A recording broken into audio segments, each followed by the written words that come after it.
So when it comes to Pokemon in 2025, and to be honest, even in 2026, the prices are crazy. Everybody knows at the moment, when it comes to Prismatic, when it comes to Journey Together, the Rocket set that is going to be imminent, and then also the 30th celebration, and probably so many other sets that are going to come out on this hype train. The question is really, what do you want out of Pokemon? Because the big problem is, everyone will get lost in some aspect with the price of it. Now, obviously when it comes to Prismatic, it being a special set and being almost the catalyst that has just gone crazy, you've got to then put into perspective of what you want from Pokemon.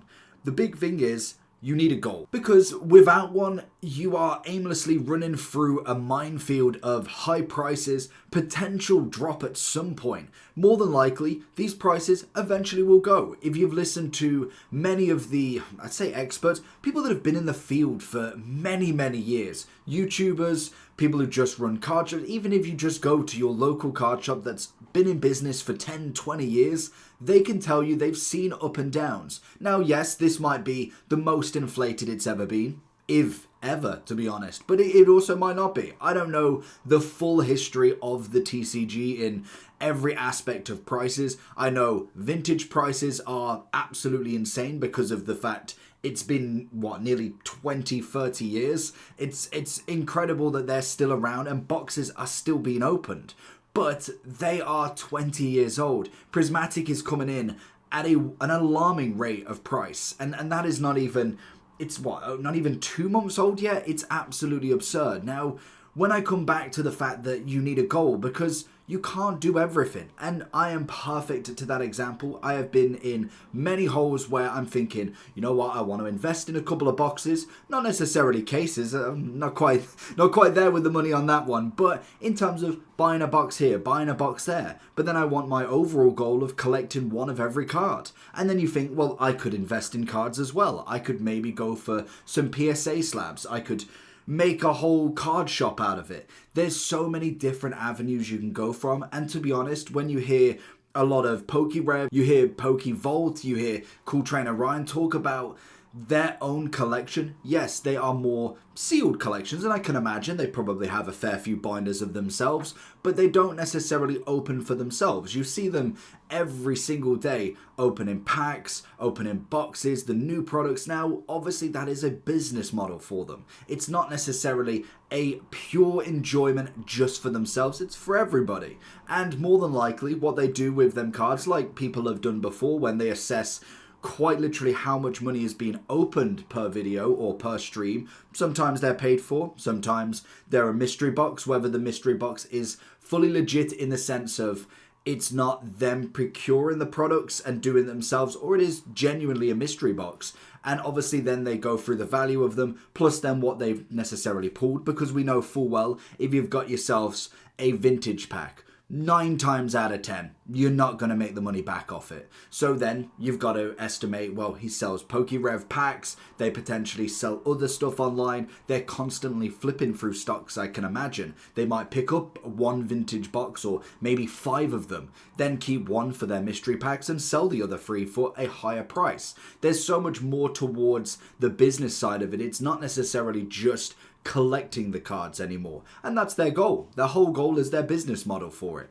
And then you have someone like Pokenate, who obviously wants to collect, and to be honest, I've kind of set my goal around a similar sort of vibe. Obviously theirs is a much more obtainable way because of the fact their channel is based totally around it. So everything can go into that side of the business and it works really well for him. Obviously the whole point is to open up the new products, but also to keep some for themselves, and they don't go absolutely crazy every single time. It's not like they're opening up hundreds if not thousands per video. And I think the ideology of the rip and ships, live streams, videos, and then just in general the hype around it, the buzz around getting a £400 Pikachu, a $1.5 Umbreon, it's absolutely absurd that you could think that is going to be obtainable every single time. There's so many sets out there that trying to do that with every set, especially if you were a multi-language collector as well, if you're looking at Japanese products as well as English, maybe Korean, French, German, there's so many options that you can get stuck with. If maybe prismatic isn't necessarily your thing because it is so expensive, then maybe you switch over to the Japanese and go for the Terrestrial Festival. It may be a little bit more expensive than what it was previously because obviously a lot of people are looking at that, but also it's not as expensive as prismatic, so the chances are a little bit higher for you to actually source some products. Now, I'm not saying it's easy because I know Japanese products are not necessarily obtainable a crazy amount through just generic ways. Like, yes, you can still get the product. I'm not saying that it's going to be impossible, but most definitely trying to get it on release, trying to get it at a very, very MSRP price is a little bit more difficult. Now, if you're a wholesaler, if you're obviously a distributor, then it's a bit more different. You can obviously get that at a much better price as such, but then that comes into another category of why you're in this business. Now, the one thing, and I think the best piece of advice, cannot remember who said it, and it was the perfect one, is you can't get everything. You can't afford everything unless you are incredibly wealthy. The actual hobby of Pokemon is so expensive. If you just went through every single set, and even if I went through my personal set, the whole point is not to get it within a year. It's not to get it within maybe even 5 to 10 years. It's to grow it as I go, to be honest. It's month by month, maybe procuring a card, trying to finish a set. I'm currently trying to finish off the final bits of my vintage set, and I'm not necessarily too fussed on the actual condition, as long as they're not ripped or they're not bent in half. I'm not too fussed if there's a little bit of play. There's maybe a bit of wrinkles from personally my own collection from 20 years ago. I'm okay with that. I'm not necessarily after the price of it. It's nice to see. I use Collector to be able to see how much the collection is growing, and it is nice to see that it does sometimes gain some equity in it. But that's not really the point, because mainly when you have just a set, the whole point is not necessarily to be able to sell it. Say, for instance, I had 50 grand in Pokemon. Realistically, that already drops when someone wants to buy it, because then they have to obviously sell it on, and it's saving me sending it as a bulk to somebody rather than individual card selling, because that's going to take a lot more time. If you can get it all out in one, it's done and dusted. So more than likely, then that 50 grand investment turns into 30 grand. It turns into 35. Say you've given a bit of discount. Plus then, like I've already said, not every card is completely near mint. So you've got to knock a few values off there. If I've got a couple of Charizards, that's going to be a 350 base Charizard. It's got a bit of damage. You're more than likely looking at 150. So then you're going to have to do the maths on that as well. So that's not necessarily my point of collecting for the profit. It is just so I could say I have one of every set, and that has to be English for my personal benefit. But that then comes into the problem of, well, what about the Moonbryon? What about the brand new Sunbryon, or whatever you want to call it? Plus then all of the other evolutions in that set. I've managed to get 2 out of 9 packs, being very, very lucky. I'm not going to have that luck again. So realistically, I'm more than likely going to have to pay for the single value of it. And that's the big point, is you don't get sucked into buying everything to try and pack. And I must admit, that's probably the biggest advice I need to take, even though I've had some incredible luck. I've managed to get a Moonbryon and unfortunately sold it. I've managed to get the Pikachu SAR from a fair few packs of Surgeon Spark. And then I've done quite a bit of damage into the Surgeon Spark, which is nice. But I've still got another £400-500 worth of value to be able to get. So realistically, that's one set. Then I throw onto Prismatic, plus all of the other sets that I've obviously not managed to get yet. There's a lot of X and Y I still need, a lot of Sun and Moon, that I've just never opened a single pack from. So being able to procure a lot of commons for very cheap, using the eBay listings, using the TCG, obviously in America, that's a massive, massive thing. You can then obviously work your way through the goal of what you want. I must admit, I'm a big fan of the Pokedex that everybody's doing, it seems, or even I've seen a few doing the Team Rocket as kind of like an auto theme. Maybe Legendaries is your thing. I like the different challenges that you don't have to go by set. I'm very methodical when it comes to sets. That's why I personally like the collection. It's what I fell in love with in, 96, but it had been like the early 2000s, because obviously they had a certain number. They went in an order and they looked how they should from what they're designed. It's what I personally like, and I'm a big set fan. Whereas an evolution binder, just getting the evolutions can cut the cost massively. If Charizard's your thing, if Blastoise, or even just starters in general, that could be the collection that you go for. And it means you don't necessarily have to get everything. You could open up packs every now and then. That's never a problem. But I think the biggest problem when it comes to what the Pokemon hobby is going to bring in the next few years, and even from now until the next few years, is that the hype is going to be there. You will see dips in the market, but at this point, I think it is, especially for this year specifically, very much on the high. Whether it plateaus and keeps there, I think that there's going to be a lot of people trying to make a lot of money. The only way I personally see it, like I've seen a lot of other YouTubers mention, is that if Pokemon do print to the demand, like print like crazy, it's probably the only way. And I've noticed with Surgeon Sparks over the shops that I tend to go to that they are getting quite a lot of boxes are going, and then 5 more are filling its place. Now, I'm not massively privy to how much the print demand is, and personally, if you look at Smith's Toys, or if you look at something that, or a shop in fact, that always keep a stock of certain products. You obviously saw during Prismatic, they were hammered. Everything was gone. Quite literally for the next day or two, there was nothing. Maybe you got a couple of straggle packs, and that's about it. Then we've started to see Temporal Forces back. I've started to see Surgeon Spark a little bit back. And it's interesting to see where that demand is going, because Surgeon Spark for me was one of my favorite sets to make that hype go. It was a very nice set with Latias, obviously Pikachu's in there. Loving the melodic vibe is incredible.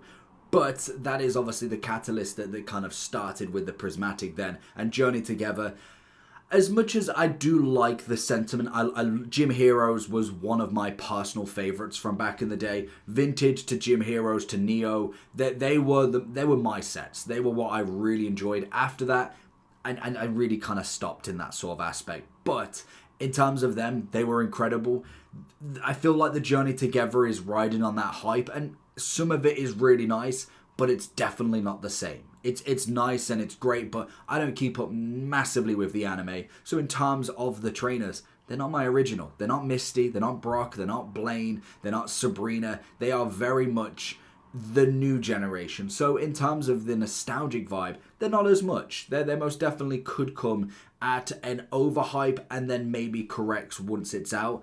It's definitely a prediction more so than anything. There's no insider knowledge on that. But the big thing that I want you to take away from this is you can't collect them all. It's virtually impossible without an unlimited fund. You will end up going into almost a pit of just not knowing what you want to collect at that point. So if I was trying to tell anybody how to collect, or at least push you in the right direction, is you want a goal to start with. You want to figure out what is your thing in this hobby. Is it just an onlooker? Do you just like watching packs? Maybe you just like opening a couple here, there, and everywhere. It's never a bad thing. I don't think you have to necessarily collect anything if you really don't want to. It's a hobby that it's very multi-option, because you don't necessarily have to do a specific thing. You could just collect one card. You could collect one card at a time that you just like it. I could imagine there's probably a very good binder for just picking one card per set. It doesn't even have to be an illustration or a special illustration, and just going for that. And that is your binder of sets. You could pick the Pikachu. You could prefer the Glaceon rather than the Umbreon. And that is your pick from the set. Even though I'm going for expensive ones there, you could also pick something else. You could pick an Alolan Dugtrio for the color vibe of it. There's loads of options that you can go with there. You could even go with like the Growlithe in Twilight Masquerade, the Growlithe and the Perrin. That could identify the set to you. It's like a $15 card in terms of the Growlithe, and that would be your Twilight pack, or your Twilight set as such. So I would definitely issue yourself in there. There is multiple ways to collect cards in general, from a certain Pokemon, a certain type, a certain era of Pokemon, a certain gen. You could even go for the Pokedex and just open your packs naturally, and you just fill in each of the slots. But then as you upgrade potentially on value, then you could do it like that, and it just adds to an ever-growing Pokedex of your catalogue. Obviously then you could do something with the old cards, you could sell them. And that's another thing, it's selling cards. It's definitely a profitable market, but you've just got to find the right way of doing it, in terms of you don't always have to open up a card shop. That's going to take a lot of resources, and to be honest, when it comes to the common value, it's very hard to make any sort of profit off that. Predominantly you are looking at the trading, the flipping of the big cards, the big boxes, the sealed products, and that is another avenue where you don't necessarily have to open packs. You could go fully into just investing in cards. It's most definitely a thing that has been for many, many years. Hence why we have boxes still. There could be leftover stock here, there, and everywhere. That's fair enough. I can imagine there is more than enough that was printed of vintage that could last a lifetime in a certain aspect. First edition obviously is a little bit more choice to try and get, to be honest. But there is going to be plenty of products that you could source, you could do deals, and if that's your thing, fantastic. Everybody's been doing that for a long time. I'm sure adding yourself into the investment space is not going to crumble the market overnight. And then naturally, you could just have the whole point of just collecting a pack at a time. You could collect just opening your own packs. You could spend £50, £10, £20 a month, £20 every couple of months. Pick up 5 packs of the new set and you buy single. You don't even have to open the packs. You could quite literally, I've saw Twilight Masquerade full common set of 100 commons go for £9.